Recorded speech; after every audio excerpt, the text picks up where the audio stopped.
Hey, so one of the things I think in home ownership, we get really excited about what's going on. We are excited to move in our house and get in there, but there are a lot of costs that might be associated after you pass the closing table that I don't think you really budgeted for. Let's talk about it.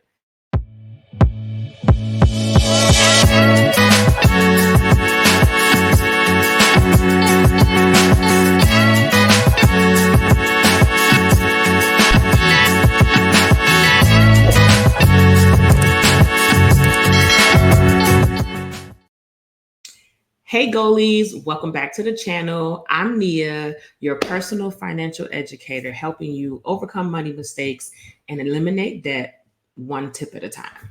Now, buying a home is one of the biggest purchases that you might possibly ever make. And if you plan to buy multiple homes, then this is something that you probably need to listen to. So we all talk about down payment costs. We talk about closing costs. There's your home inspections. There's your appraisal. There are certain expenses that are automatically associated with purchasing a home.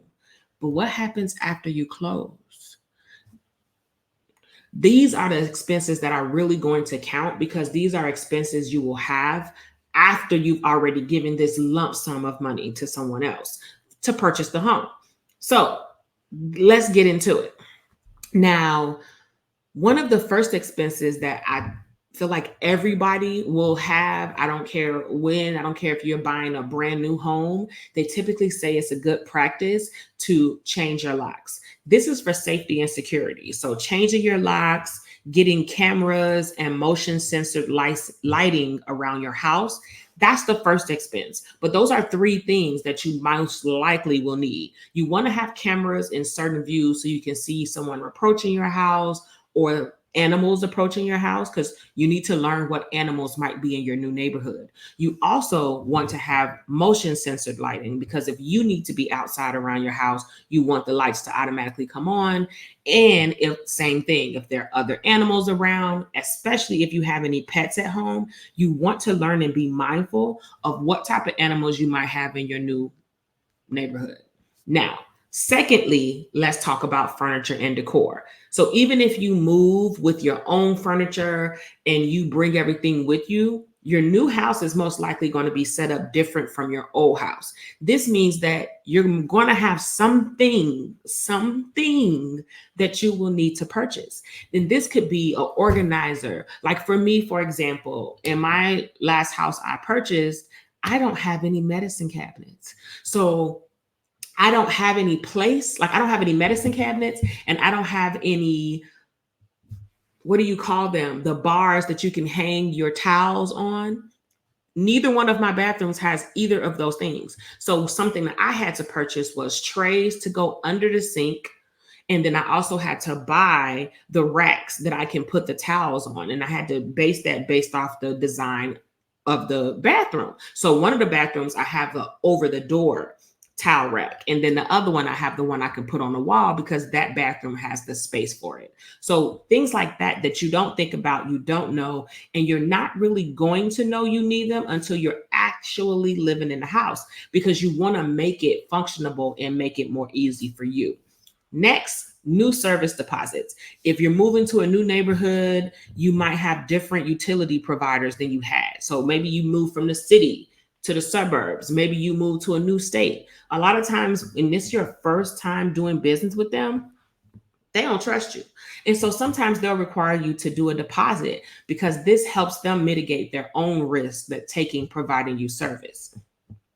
So that's something that we typically don't save for, we don't account for. And when we're creating our home buying budget, you want to have those type of things in there because that's clutch and that's pretty crucial. The next thing is going to be, and I don't even know what number we on at this point, but I wanted to come and give you a quick and easy video to give you some very important things that you're going to need. The next thing is cleaning products because I don't know about you all, but I'm not using the same broom that I used at my last place. I'm not using the same dustpan. I'm not using the same mop. The energy and everything that was at that house can stay. This is a new house, new energy. We're creating a new vibe, onward and upward. So typically, if I'm moving, especially when I'm buying a new place, I'm going to purchase a new broom. And so you're going to have to get certain cleaning products. You might have different types of furniture or different type of appliances that require different type of cleaning products than maybe you had at the last place. So these are all things that you want to consider, and you want to create a budget to take on for these things. Now, this is something that a lot of people don't think about. When you're walking around and you're looking at your house and you're viewing it, it's like, oh, this is nice, this is perfect. But one of the things, once you move in, then you find out what really works. So for me, one of these expenses was my ceiling fan in my bedroom. The ceiling fan looks fine. I didn't need to change it. I even had somebody come in and change other ceiling fans that didn't work in my house, right? Tell me why the ceiling fan in my bedroom, it won't go fast. It has to shake, or rather, it doesn't have to, but it shakes if it goes past a certain speed. That's not going to work for me because it gets really hot here. So I need to have a fan that's going to go faster. And that's something that messes with my comfort. So for me, that's a priority to me, because me being able to sleep comfortably is huge. I work a lot. I'm very busy. I have a very demanding and full life. When it's time for me to lay down and go to bed, I want to get some sleep.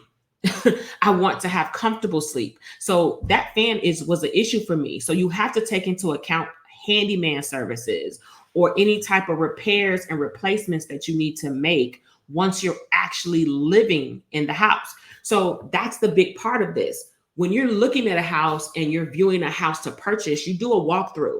And so you get to see a lot of things. You might run the water, you might flick the lights on and make sure that they work and that you don't see any foreseeable electrical issues. But there are some things you're just not going to realize until you're actually living in that house. And so that's why having money set to the side for handyman services is a big one that you will need. Now, that was 5, but I'm going to give you a 6th one, and it's going to be a bonus one. This one is important because I think it's something that we don't really think about, or maybe and some people might, but when you're first purchasing a house, I feel like you're really excited about decorating and getting your furniture in and living there and, meeting your neighbors and learning your new neighborhood and enjoying your new space and making it your own. But what about landscaping services? What about, depending on where you live, you might need somebody to remove snow, and you might need somebody for lawn services. So these are things you should also factor in when you are making a budget. These are all expenses. These are 6 expenses actually that you have after you've already left the closing table. So for those of you who are not as familiar with the home buying process, I do have a full playlist that I will link down in the first comment, that basically goes through 5 steps you can take to help prepare yourself for home ownership. A lot of times we focus on just repairing our credit so that we can get into the home. But I think that you should also focus on making sure that you are financially sound to make sure that you can stay in the home. And so I created a playlist for you all that you can watch and go through the different videos. While watching any of the videos, if you have questions or things that are important to you of concern, just drop them in the comments. I sometimes do get them a little late because YouTube don't be letting me know that I have people who commented. So I'm trying to get a lot better with that and staying on top of it. But with that being said, feel free to watch that playlist. And matter of fact, I probably will put this video in that playlist so that YouTube will suggest the other videos.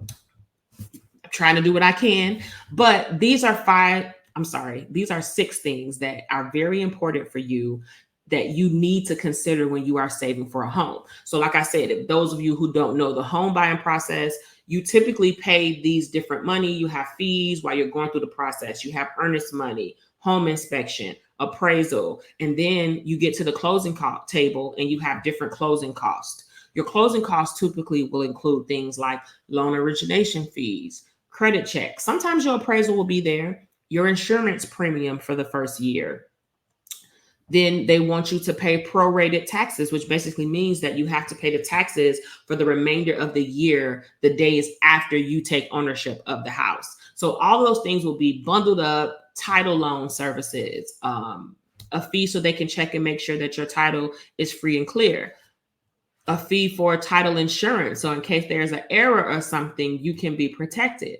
So all of these things and fees will be included in your closing costs. So you just walked away paying thousands, depending on the cost of your home. These are expenses you also want to think about. Secondly, after you've just spent those closing costs, you're typically going to have to pay money to move.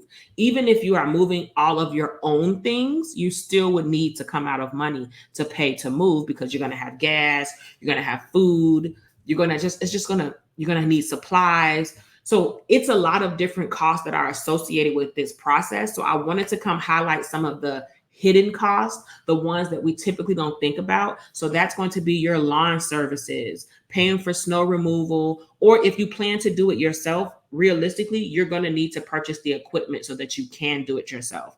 Because again, it's a new landscape. So sometimes you might need things that are different from where you just came from, if you happen to be moving from one house to another house.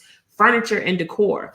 And I say this even if you have a full house of furniture, because you might possibly have to buy things because of the ergonomic flow of your new house or your new digs, new service deposits. So one of the things, garbage cans. Typically, when you own a home, you have to purchase the garbage cans from whatever the company is that will be doing your garbage services. That's another expense. Changing the locks. You want to make sure you're safe and secure, and you want to make sure you are the only one who has control of entering and exiting your house. Also, along the lines of safety, you want to conclude like your video camera for your doorbell, your cameras to put outside, motion sensor lighting. And then also, these are things that I feel like are very important. Also, cleaning products. So making sure that you have the things you need to clean the surfaces and things that you have at your new house. Like you might have had carpet at your old house, now you have flooring. All of those things are great things to consider. So make sure you hit that like and subscribe button, and then I'll catch you on the next video.